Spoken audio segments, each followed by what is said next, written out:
success isn't own its least and rent is due every day, which means is just because you won an award and you make really good beer, that was that one batch.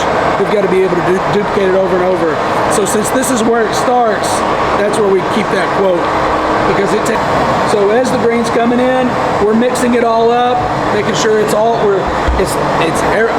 basically the grain is all wet, right? Once it's done fermenting, we're gonna cap it, and then we do three things. We look at the color. Does it look like it should? First friend. That's the thumbnail right there.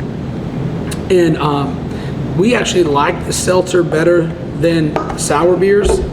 So like our Berliners, this is a coconut macaroon stout. That's bad. So the other guys, my son plays travel baseball, so he had a tournament this weekend. I lost my voice yesterday, but one of the big things is like being a team. Everybody wants to be a brewer, right? So everybody thinks this is the most important job, but it takes a whole team to win awards, make really good beer. So after we were on the map and we won our first medal, it's like we made it, right? We won a medal at the world's largest beer competition in the world. So many athletes have said this, but we put it on our tank, is success isn't own its least and rent is due every day, which means is just because you won an award and you make really good beer, that was that one batch. We've got to be able to duplicate it over and over. So since this is where it starts, that's where we keep that quote, because it takes from whether you're a brewer or you can the beer or you're part of the team that puts the beer out in the market, we got to make sure our beer is taken care of so that our customer gets good beer. So pretty much Mondays, as you can see, we're cleaning today. That's what you hear. Basically, watch your step behind. We got everything open. As being a brewer or whether you're a cellarman, you're basically a glorified janitor, because one thing we do more than brewing is cleaning. So this is our mash tun. I've got it all open today. So basically the grain goes in, and as it goes in, we're wanting to pull all the sugars from the grain. So as the grain comes in, we're adding water and we're starting to mix it. This thing is like making oatmeal. Now you're mixing it, stirring it all up. For an example, like our 4% lagers, so the grain bed is to right about here. When we brew our 13 or 15% stouts, this thing is completely full. So more grain equals more sugar equals higher alcohol. So as the grain's coming in, we're mixing it all up, making sure the grain is all wet, right? We don't want any dry parts of it. If not, it's just wasted grain. From that point, it takes an hour and a half to get the grain in, and we can't just dump it in. We got to slowly drop it in, and we're hydrating it. So you add it in, incorporate it slowly? Slowly. Different grains at a time, or all the grains at a time? We mill all the grain in the back, and we're transferring it over, because we mill the grain ourselves. So once it's done, we've milled it all. We've got it milled in, we've stirred it. We do what's called our rest, and basically just slowly let all that, we call it wort, but basically it's sugar water. It's all going to slowly start to go down to the bottom. This is a false bottom. We don't want any of the grain to get into the next part. So from that point, slowly, we want to transfer it from here over into our bowl kettle. Now the reason why slowly, is we've done this before, is you get a stuck mash, and it's like a clogged toilet. You're in trouble, right? So basically, slowly we're pulling it over into here. As we're doing that, we're going to bring this up to a boil. So it's usually at about 153 degrees at this point. The wort is. We're going to get it over here into our bowl kettle, and we're going to start to boil it. Once we get to 30 barrels, then we immediately add our hops. That's at the beginning of the boil, we add our hops. That's our 60-minute addition. So on our stouts, our lagers, our pilsners, our porters, everything but our pale ale or IPA, we only add hops at the beginning. And what we're doing is we're balancing out the sweetness and adding the bitterness in, right? So we don't want to add too much hops or too much high alpha acids because we definitely don't want a stout to be bitter. We use really expensive chocolate malt, really expensive roasted malt. That's what gives it the darker color. And we want the chocolate and the roasted barley to really shine. So we're going to boil it for an hour. From that point, and I'm gonna kind of get a little technical. We don't want any of the hops or that sediment to get into our fermenters. So we'll do a 15-minute whirlpool. Just looks like a tornado inside that tank. Then we're gonna do a 10-minute rest, and all the hops and any of the sediment that we don't want is gonna drop to the middle. And then this is where, if anything can go wrong, this is where it goes wrong. Because I've got to take it from 212 degrees, and if it's our stout, anything but our lagers, we want to get it in the tank at 70 degrees. Well, with a matter of seconds, I can take it to this plate chiller, and I can drop that temperature, load this to 40 degrees if I want. So we're putting 30-degree water, it's running through it like a radiator in a car. We're going to transfer it into one of our fermenters. Now, the reason why we have to get it to that temperature quick is because we pitch the yeast immediately. The yeast is our most valuable employee. It's what eats the sugars and converts it to alcohol. So, lagers, we ferment it at 51 degrees. Everything else is 71. So, you can see in here. So, we bring Friday into here. So, what we're wanting to see is the yeast is eating the sugar. It's creating CO2 gas. So, it's bubbling. So, every day, we check the gravity.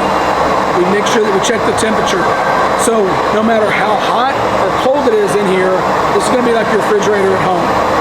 That's why I call it all through the outside. We can set it whatever temperature that we want. So it's going to stay at 71 degrees. From that point, once it's done fermenting, we're going to cap it. And then we do three things. We look at the color. Does it look like it should? Does it smell like it should? The third thing is we taste it. Does it taste like it should? So I drink a lot of uncarbonated, unfinished beer because we've got all the most expensive equipment in the world, but our palate tells us if there's something wrong, right? So then we use a method. We don't filter our beers. We use a method called cold crashing. We're going to drop the temperature down to 31 degrees. It's going to, it won't freeze at that point. It's going to drop, again, we want all the yeast, the sediment to drop completely down. We've got two. So, do that. We've got a temperature control. Where we can drop the temperature down. That's cool. Now, what that's going to do, it's going to drop all that sediment down. It's got two ports, one there, one there. So the one in the middle is like a racket on, sits like this. And pretty much, right about here is all good beer. Everything else is stuff that we don't want. Now we reuse our yeast up to 12 generations. And so we want to save our yeast for the next batch of beer. So we'll pull that out. But the beer's all going to go into, let's walk this way.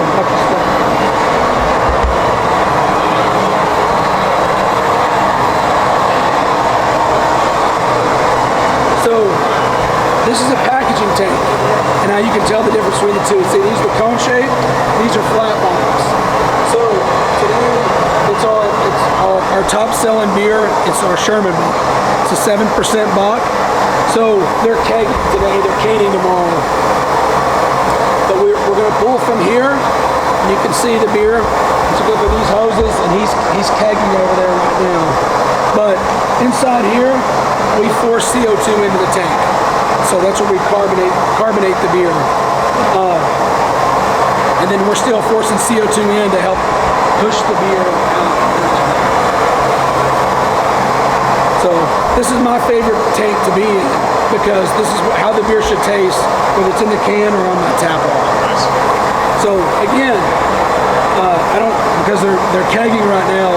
Normally there's another port, we pull from it. So like my Bock, it's the thing is we'll hold it up, look at the color. Does it look like it should? We'll pour one off our tap water.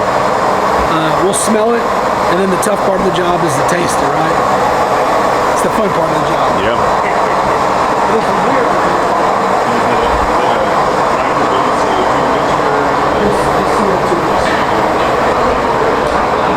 don't really do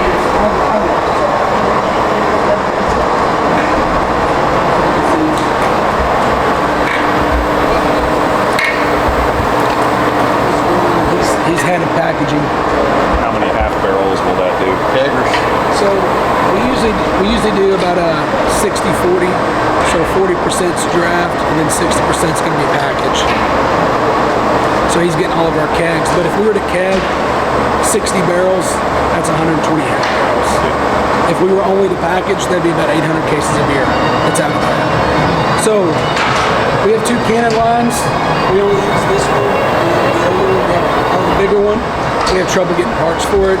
So we're actually in the process of selling it. But you can see all those cans over there, those are empty cans. So they'll go into this, and this is basically like an elevator.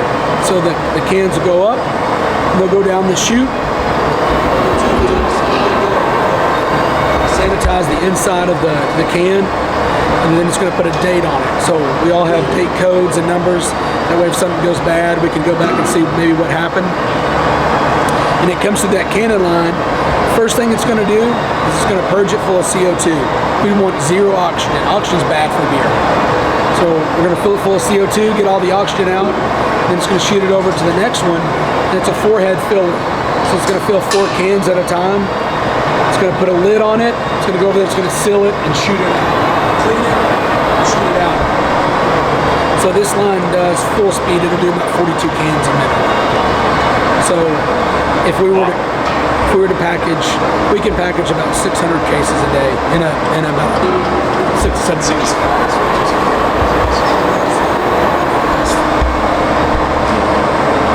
Man, that's the best piece of equipment I've ever owned. That's the workhorse.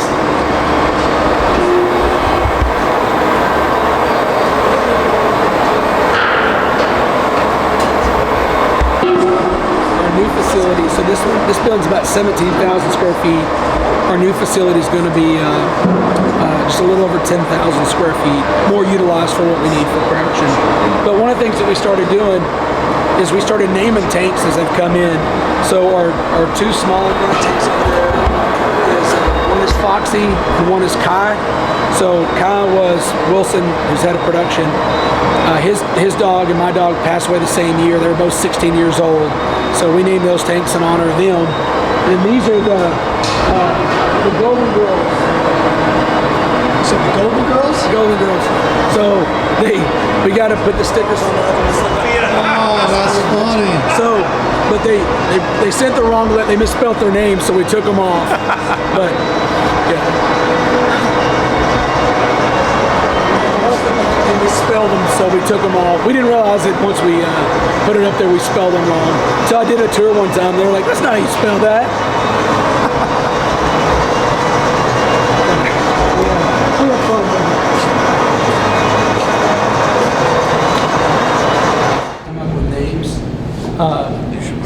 But we get writer's block, like what are we going to name this or where to come up with that.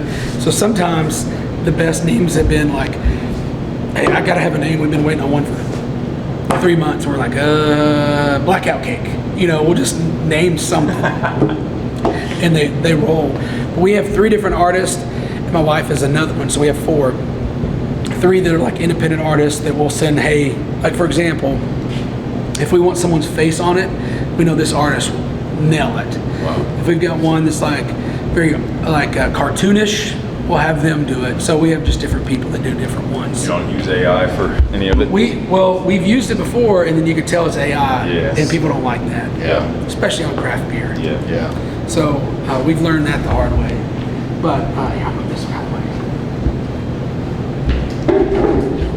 But so I want to. This is a good one to start out on. Trevor, you try this one on Friday.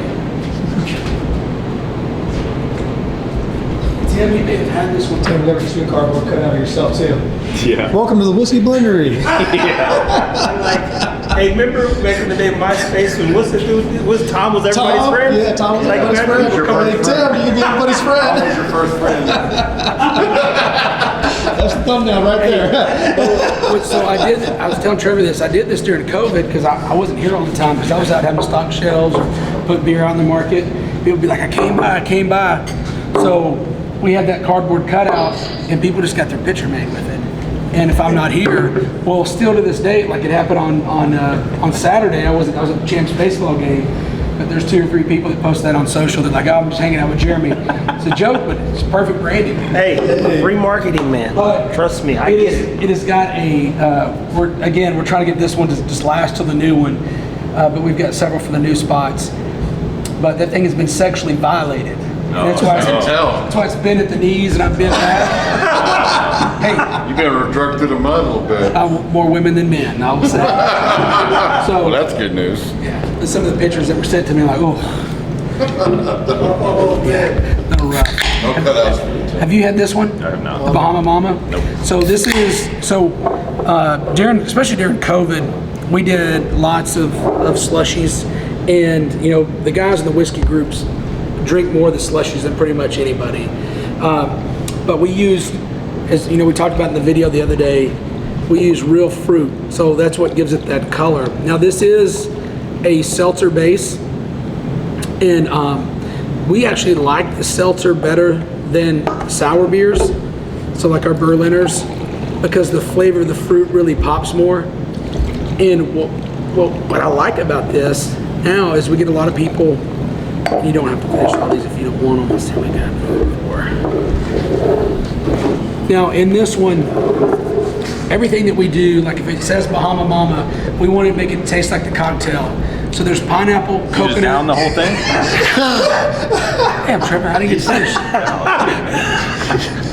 Tangerine, banana, and lemon. It smells awesome. Ton of pineapple on the nose. This is one of my favorite ones you get. Clearly. You just got done saying you don't have to finish it all, and then you just throw it all The back. first time he came to the Blendery. I mean, he housed that thing, didn't he? Oh, that's very good. Oh, wow. And it's real fruit. Man, that's refreshing. So tell me the difference in the seltzer and the sour, because I like sour beers, but I like this a lot.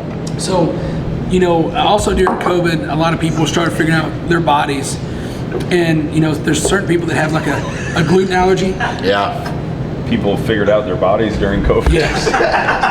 not that kind of thing. You mean like whole body, whole health type of deal, right? And so, you know, like a lot of times as I get older, I can't Sit at home all day, like, wonder what this does. That can change. That's when OnlyFans started. Hey, this is a true story. But they had a gluten allergy. They didn't realize it, and so you know we didn't do a seltzer to kind of get on the seltzer train. We did it because we learned it did really good with our slushies. But there's more people that are like, I can't have gluten. What do you have? And so a seltzer really helps with that. Cool. Okay. So basically, how we make a seltzer is there's no grain in it. We use pure cane sugar.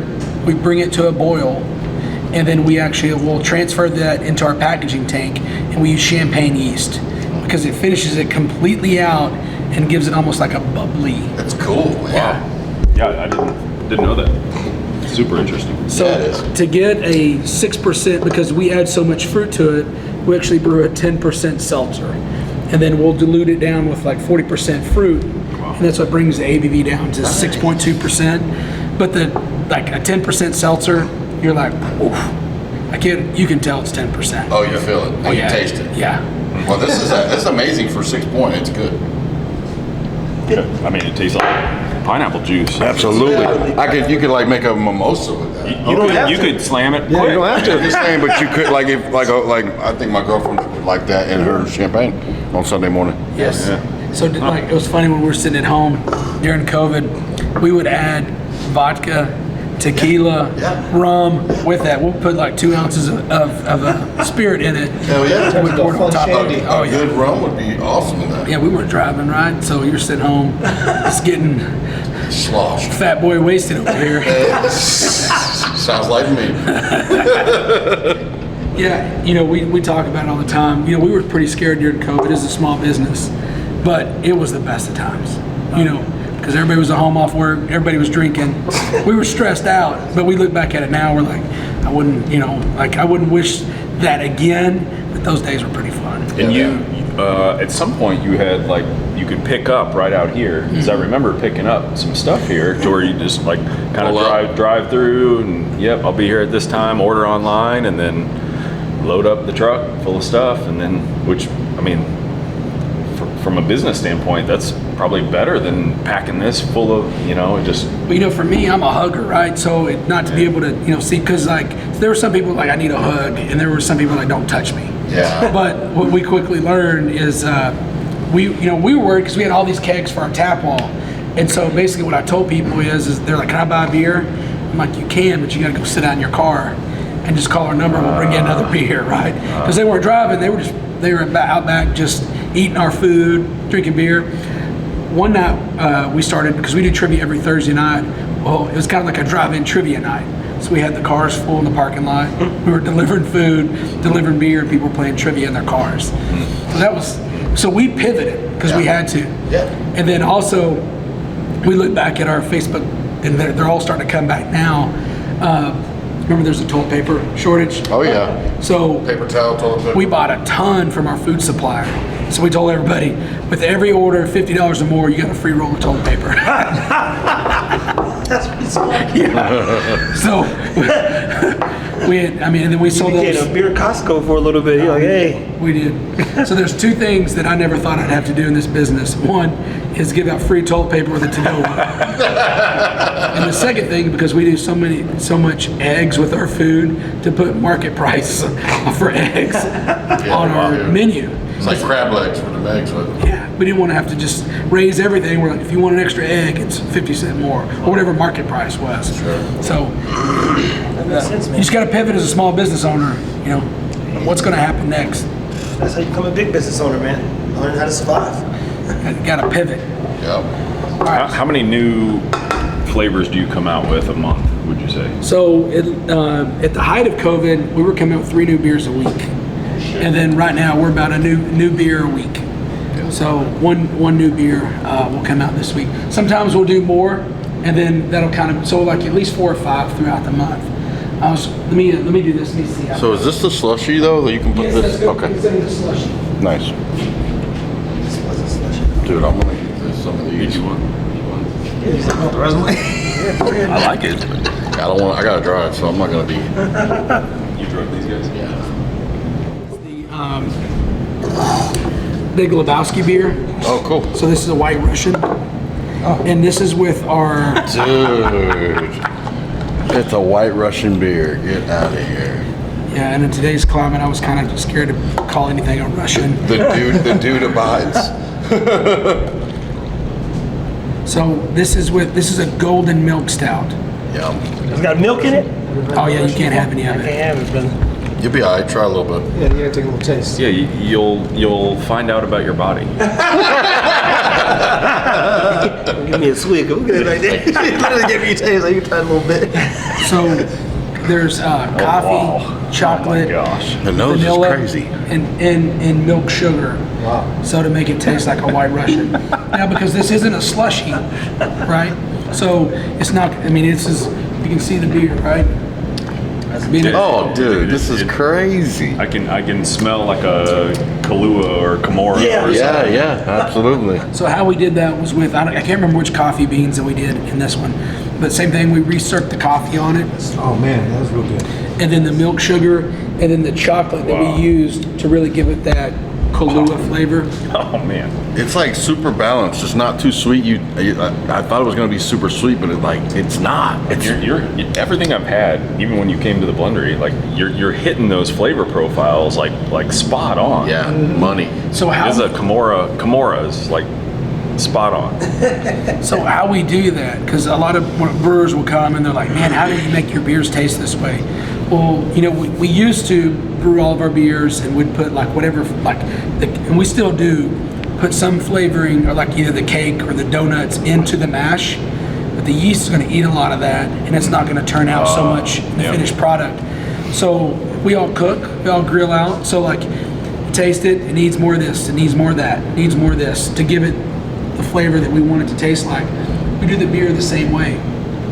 So like for example, if the first time that we tried this is we did a Oreo stout.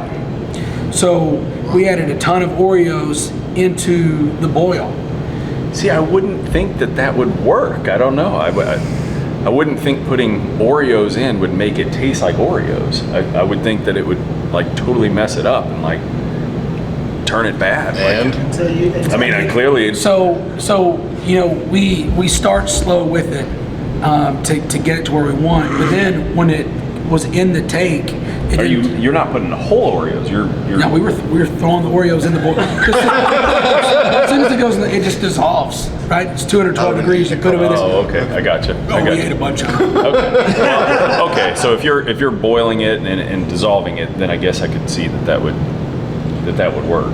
So when we had it in the packaging tank, it wasn't enough Oreo flavor. Okay. It just tasted like, because think about the chocolate part or the top cookie part of it is just chalky chocolate, right? If that's the word. And so we wanted to get that creaminess from the filling in the Center. middle, right? Yeah. So what we had Double to do, stuffed. yeah. Really? Yeah. So what we did is we put about 3 barrels of water into the boil kettle, brought it to a boil, threw a bunch more into the boil kettle. We boiled it, that's awesome. and then we cooled it down and we pushed it back into the tank. Wow. And it took 3 tries to get it to where we wanted it to be. taste. Yes. So all of our flavoring, that's how we do it. Because people are like, how do you make it taste like the real stuff? I'm like, well, we put the real stuff in it, right? Wow. Because if you put fake, there's fake flavorings, and we've used them But you before. can tell they're fake. Absolutely. They taste fake. Yes. Yeah. Yes. And people know that. And we've released some before, and you can look at Untapped, and people are like, that's just fake. Yeah. But, I mean, even in the real stuff, people will put fake flavoring into the cookie or whatever to make it taste that way. There's 2 adjuncts that we use flavoring for, and it's mainly aroma. 1 is coconut, and 2 is peanut butter. Because we use PB2 peanut butter, but it has no aroma. So we have to put a flavoring agent in it just to give it that nose. Because if you go, I don't smell it, but I taste it. Taste it. We want the whole experience because your nose is going to tell you what you eat, right? 100%. So that's what we do. I'm going to get, now there's no lactose in this one. So this one we just packaged it. Matter of fact, I got to get a picture and post about it. This is a coconut macaroon stout. That's badass. This one's rated at 10%. We haven't released this one in since COVID, so it's been 5 years since we've released this one. Oh, you got to re-release it now, or? Oh yeah, we just did. sweet. So I had 1 can I had saved at my house, and it's always our joke is that batch 1 tasted better. I think we talked about that last time. This one actually, batch 2 actually tasted better than batch 1. Look at that color. So we have 2 stouts that we brew. One is basically our Sasquatch, which is a 10% stout. Yeah. And then we use one with, so Sasquatch has lactose in it. This one does not. So like any of our adjunct stouts, we tend not to unless it like. Please give him something with lactose and say that it doesn't, and then you can report back how the car ride Report goes. back. Trust me. I'll let you know. Like, yo, he was locked down for half the Oh, day. no, I'll have to crack all them windows, maybe.